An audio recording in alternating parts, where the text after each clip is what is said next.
Hello, good afternoon. I think it's afternoon now.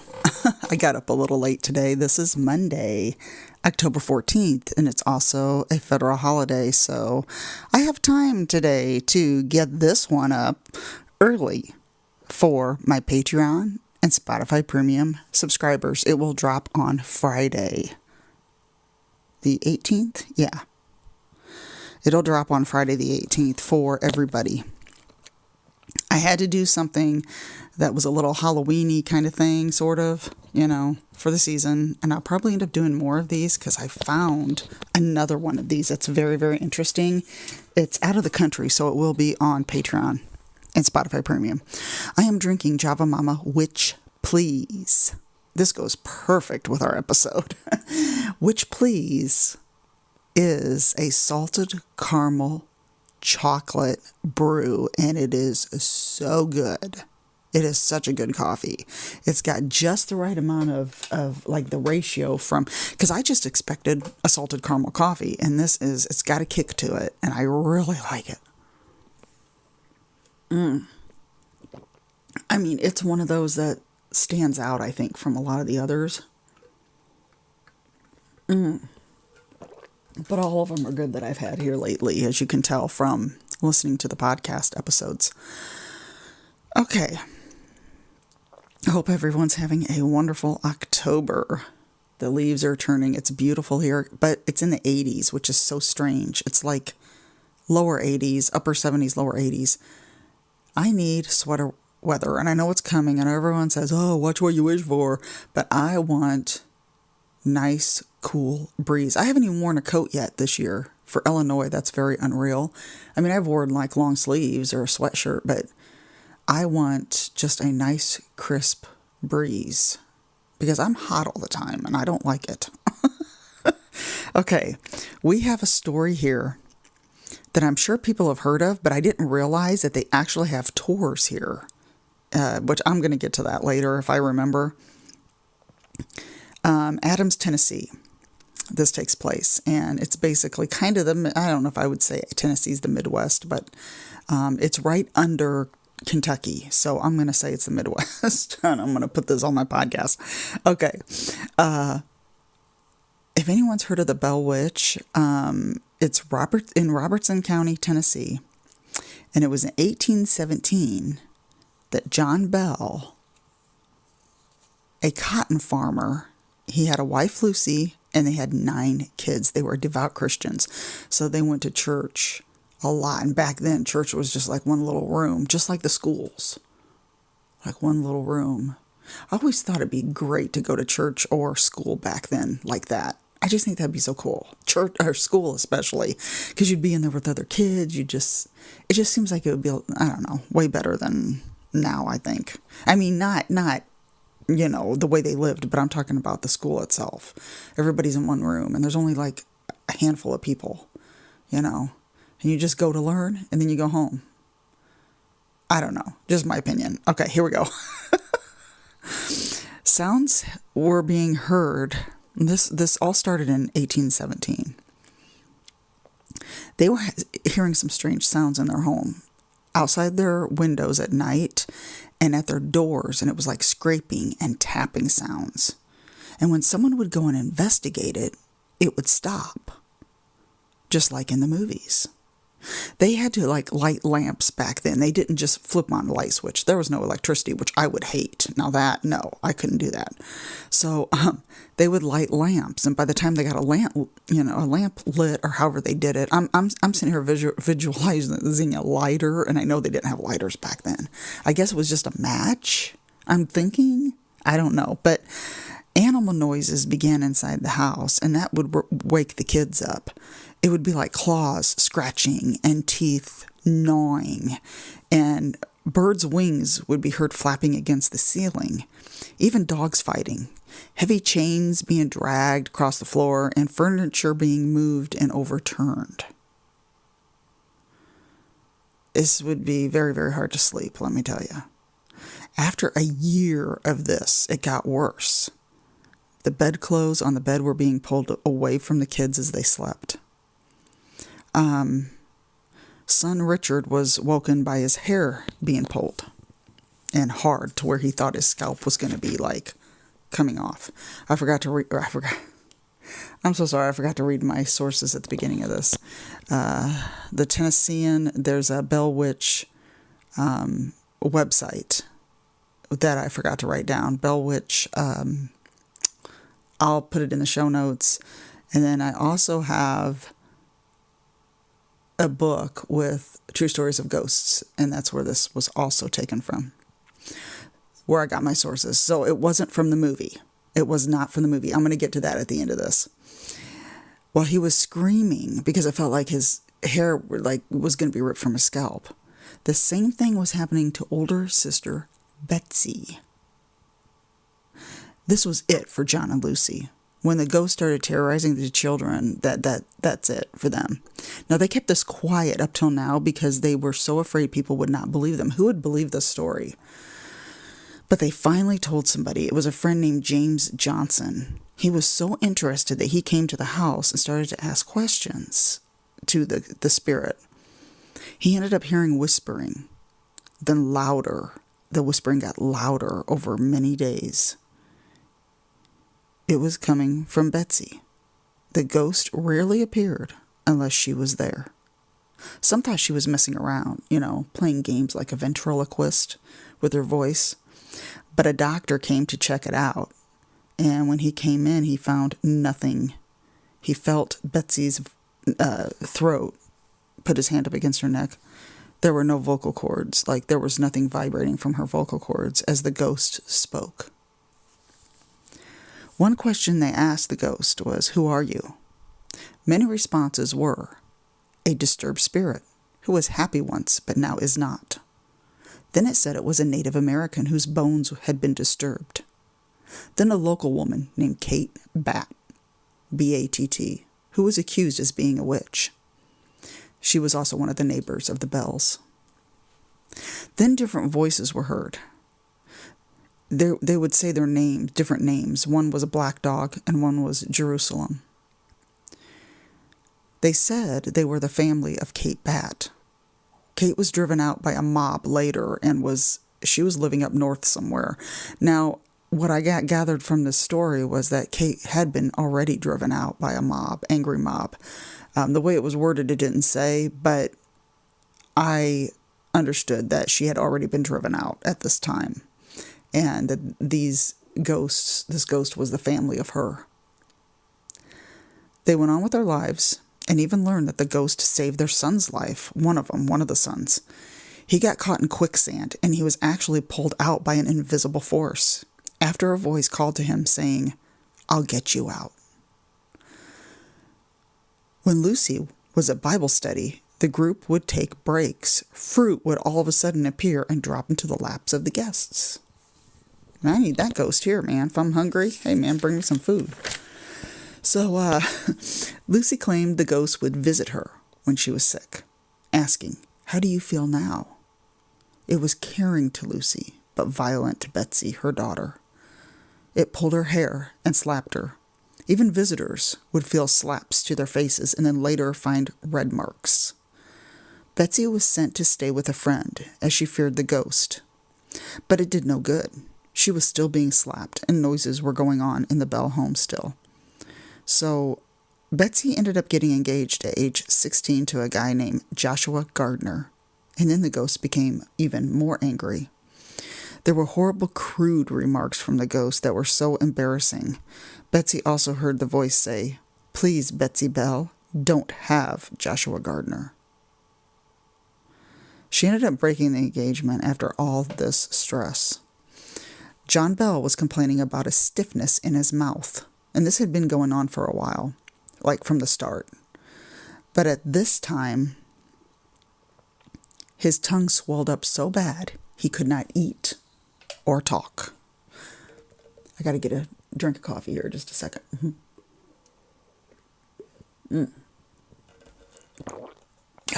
He was so sick in December of 1820 that he was in bed for a week. And the ghost, now they call her the witch, because they think it's Kate Batt, I guess, is who they're associating this with. The witch would terrorize him when he was in bed for a week. He was punched when he tried to go for a walk with his son Richard. His shoes flew off and he could not put them back on because they kept flying off. He ended up breaking down, just bawling like a little kid, while the ghost laughed. December 20th, 1820. John Bell was found passed out, and son John Jr. went to get his medicine, but it was gone from the usual place in the cabinet. Instead, there was a flask in its place with dark liquid. It was about a third of a cup full, or a third full, measurement full in the bottle, in the flask. A voice said, "I got him this time. He'll never get up from that bed again." The doctor was retrieved. They didn't have phones then, so somebody had to go get him. He came to the house, he took the flask, and tested the liquid on the family cat. This about made me really, really, really sad. The family cat. You can't try another animal that is not as loved as the family cat? Come on. So the cat tasted it. The poor cat leaped up, circled 3 times before dying. The doctor threw the liquid into the fire. Instead of going to the sheriff about it and saying, there's something wrong with this is basically evidence. John Bell was dead the next morning. The funeral was interrupted by a voice singing a Tennessee drinking song. Also, bizarre shrieks were heard celebrating during the ceremony. Nothing else occurred in the Bell home until spring of 1821. A noise was heard, heavy like a cannonball, falling down the chimney. Then a black ball came crashing into the hearth and exploded in a puff of smoke. And the voice says, "I'm going and will be gone for 7 years. Goodbye."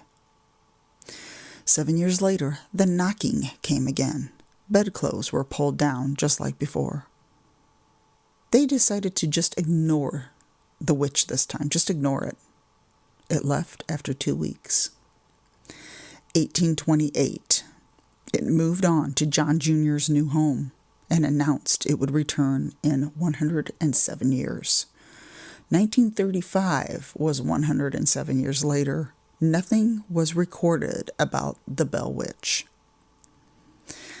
Now, this story is the only story on record.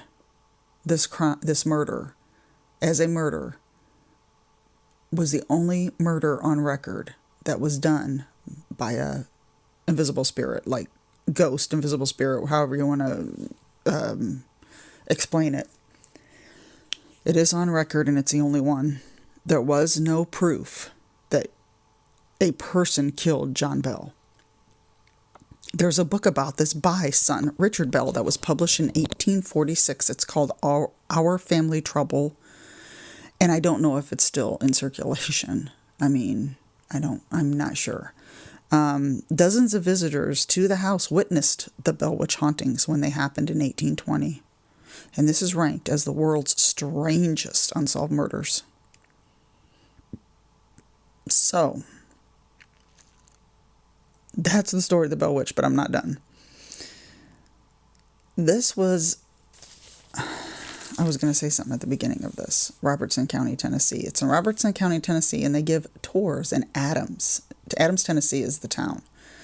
I will put the link to the Bell Witch website, which I'm sure maybe some of you have already been to it, but I will put the link there. And they give tours, and I'm going to tell you what, I actually looked to see how Tennessee is really not that far from us. It's about 6 hours away, 7 hours away. So I can get to Adams, Tennessee in 6.5 hours. Let me know if anybody wants to go with me.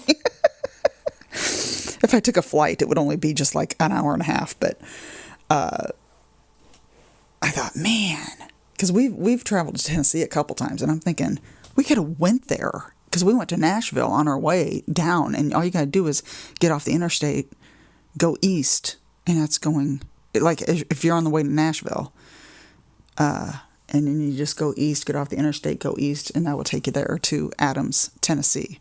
The only thing that's standing is a cabin. One of the cabins on the Bell Witch property is still standing, and there's a cave that they give tours to. The cave was, I guess, built, or however you I don't know if you build a cave, I guess, by John Bell, and that is done by tours, and it's actually very, very interesting to read about online. So I think next time if we take a trip to Tennessee, I'm gonna tell the husband, hey, we're going. He thinks I'm so strange because I like to see places like this, but this is something in history. I mean, it's a haunting. It's in history. They give you tours and they tell about the family, and it's so interesting. But this was made into a movie in 2005 with Sissy Spacek and Donald Sutherland, and yes, I watched it last night. I had already seen it, but this is very, very untrue. The movie itself gives a different ending, and there's no proof of this at all in the true story of the Bell Witch. The movie, if you have not seen the movie and you're going to see it, stop this right now because I'm going to spoil it. I'm going to spoil the ending. So you can fast forward a couple minutes here. The ending basically says, which this makes no sense because in the movie it shows Betsy being lifted up, slapped by an unseen force. But at the end, it's saying that John Bell, the dad, molested her, and he was doing this the whole time. He was the one making the noises. He was the one that had this going because he was hiding the fact that he did this to Betsy. But then who's the unseen force holding her up and slapping? This makes no sense at all. And then they added ancestor to the family. I say ancestor, but relative to the family that lives in the same house, and the same thing's going on. Well, I don't know if it's the same house. I think it's the same house in the movie. It's not true anyway, this part. But the daughter, nothing's going on in the house, but then the daughter her parents are divorced, and she's living with her mom in the house, and the dad comes, picks her up, and then Ghost Betsy appears and says, help her, to the mother, basically saying the father that's going to take her away for the weekend is molesting her. That's what it's saying. There is no evidence or proof of any of this going on in the Bell family. So I think that movie just kind of put a different idea in people's heads. It's really not fair to John Bell to say this about him when it's never, ever, ever been told that this even happened. Really, when you think about it, I'm kind of surprised that they did this. It was in poor taste. It is not The Legend of the Bell Witch. So if you see this movie, which I invite everybody to, see the movie yourself, because it's actually got good acting in it, and it's got really good, it's a good story. I was really into it, and in the end you're like, huh? Okay, whatever. This kind of was I don't know. I think they did it for dramatic effect, because when you see a movie, you want an ending. But I think they should redo this one like they do everything else and do it the right way. I would love to see this movie redone. And it had good actors in it. That's the thing. It had really good actors in it. But it's a very interesting story. And I'm going to look for the book. And I think there's other books on this story. If you have seen the movie, let me know what you think about it. Because I actually really thought that was the ending, and then when I read about the whole thing, it's like, no, that's not what happened. I'm skeptical when it comes to ghosts. I love learning about them, though. I love reading stories about them. It's just entertainment value for me. But this actually, it's actually on record and very, very interesting to me. And I know back then a lot of people did believe in this stuff because it was never, they just thought it was really happening. And in the movie, Kate Batt is still their neighbor, and the Bell family thought that she was sending people to do this, to make noises and stuff like that. But that's not what it was. They debunked that whole thing, and that's not what was going on. But in the real story, it read that she was already gone. She had already been driven out because she was accused of being a witch and was driven out of town. Whether or not that happened before this, I don't know. That's how it was worded in the story I read. But if anybody knows anything else about this or has any other input, please let me know. because it's very, very interesting to me. The story's always been interesting to me. Or if you do actually believe in this type of stuff, I'd like to know too, because seriously, I don't. I'm not saying this didn't happen. I'm not saying it didn't happen. I'm just saying I've never seen anything like this. I've never, but for this being on record, it really makes you think what was going on back then. And I know this was way, way back in the 1800s, but 200 years ago, 200 years ago, this happened. So, I've also been watching some other things. I watched Coraline last night. That's one of my favorite animated movies. I just love that movie. When I first saw that, it actually kind of scared me. And I mean, like the graphics, I'm like, toward the end of it, I'm like, this is going to be nightmarish for kids, But I actually did a painting of Coraline, and it sold. It sold at a sale I was at. And it was one of my favorite paintings. It was hard to let go, but it was her crawling through the tunnel. And then at the top corner had the needle hand coming down. And then there was a button with thread going through it. I painted that, and I'm going to try to dig up the photos. The photo of it's got to be somewhere on my Kelly. I've got a art page, Kelly's Creations. I think that's what it's called. I can't even remember what it's called. I think that's what it's called because I changed the name a few times. That's on Facebook, and I painted that. So I was very proud of that painting. But I haven't really been watching anything else. I've been kind of going through Peacock, and I watched some horrible, horrible horror movies lately that I will not watch again. And whether I name them off, I mean, some weren't bad, but other ones were horrible. I think I talked about it in the last episode. And then, what else did I watch? Oh, I've been watching The Munsters, the series. I remember that growing up. My brother loved that series because he was older. He's older, and he loved it. So I started watching it again, and it's like, I was actually laughing, and I'm like, I've never watched the old Addams Family because I was out before I was born. Believe it or not, that was before I was born. And I never watched it, but then my brother told me that he said The Munsters he liked way better. So I don't know. Maybe I'll go back and watch the old Addams Family because I think that's on Peacock as well. So Peacock's got some pretty good old shows, and they are really set for horror movies, let me tell you, because I've been watching some stuff on there, ones I've never seen before. But I think I'm going to go back to Michael, Jason, and Freddy because that's my comfort zone, and Ghostface. That's my comfort zone when it comes to horror movies, not this other stuff that, oh my gosh, I tried watching Winnie the Pooh one, Blood and Honey or something. Oh my gosh, I didn't get through it. I did not get through it. It's like, I think these movies, some of them are focusing too much on gore and not the story, and not the script, and not the acting. That's one of the reasons I like Scream, because it focused more on the story and the acting. Same with the original Halloween. It was not about gore. It just was not about gore. Oh my gosh, I tell you. Oh, I don't know. That movie was, from what I saw of that one, I'm like, I cannot believe they made this. It's actually British.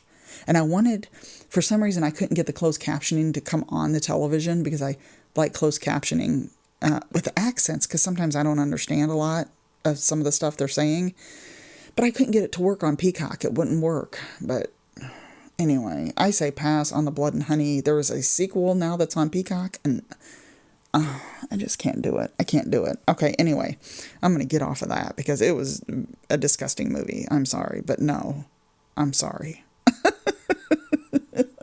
I can't do it. If anybody knows the backstory of that, or does it ever come to a story? I don't think it does, but I have no idea. But anyway, that's my ghostly story for this episode. And I'm going to have another one coming up that's very interesting. And I mean very interesting for Patreon and Spotify Premium. That takes place in London back in the day. So that's all for today. Have a wonderful October weekend, or holiday 3-day weekend if you got that. And can't believe we're 2 weeks down already in October. That's amazing to me. I love October. I got another week of some time off at the end of the month. So I'll be able to do some other stuff too. If anybody has any stories, like real scary stories, send them to me and I can read them. I would love to do that. It doesn't matter where they happen at. I don't care if it's all over the world or anywhere. If anybody has anything, let me know and I will read them because I love stories like that and I never get anything like that. So I will definitely read them. So thank you everybody for your support, even with rating the show or writing reviews. I really appreciate that. And I went ahead and my writing did okay this time. I think it's because I've been off work. My hands are actually feeling better. This is why I need to retire. So I did okay writing this out. I was really surprised that my hand made it, my wrist and everything made it, but it did. So that's all for today. Have a wonderful, wonderful week of October, and I will see you next time.